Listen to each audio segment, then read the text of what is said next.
Good Friday hoye. Tikurangarira Ishe vedu Jesu Kristu.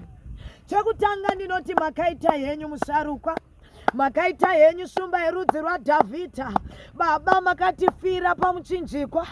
Tiri kuona rudo rwaIshe vedu Jesu Kristu. For God so loved the world, He only gave us His only begotten Son, Ishe vedu Jesus Christ of Nazareth. Vakatifira pamuchinjikwa, vakabayirirwa isu, vakatukirwa isu, vakashorerwa isusu Jesu. Jesu pano mwavhinika ane mashoko avanotaura. Ishe Jesu vanoti zvapera, vachipedza kumwavhinika. Ndiri kuda mwana Mwari anotenda nemashoko akataurwa naIshe Jesu Kristu. Jesu anotaura kuti zvapera.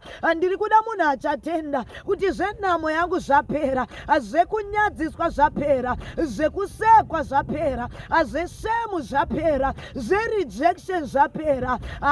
Shakalibosaya.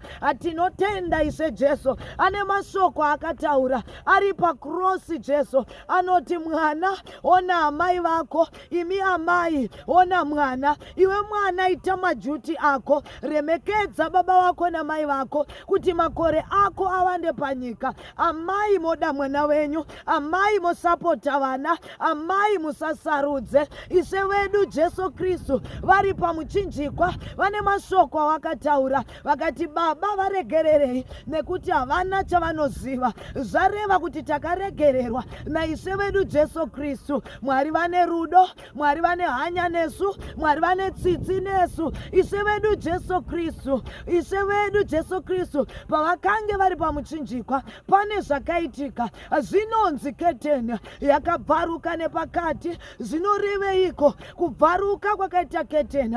Kune kwataisatenderwa kuti tipinde, but nekuda kwekuti Ishe vedu Jesu Kristu keteni yakabvaruka, taakutenderwa kukwira ndege dzataisatenderwa, taakutenderwa kuwaka zvataisatenderwa, taakutenderwa kuchata zvataisatenderwa, taakutendera kubata mari zvataisatenderwa.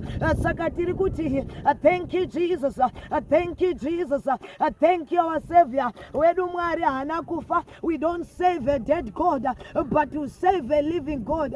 Our King is risen. Tiri kupemberera wedu Mwari vakatomuka, vakakunda chinonzi rufu, vakamuka vakangoona machira chete, vakamuka vakangoona machira chete. He is risen. Power.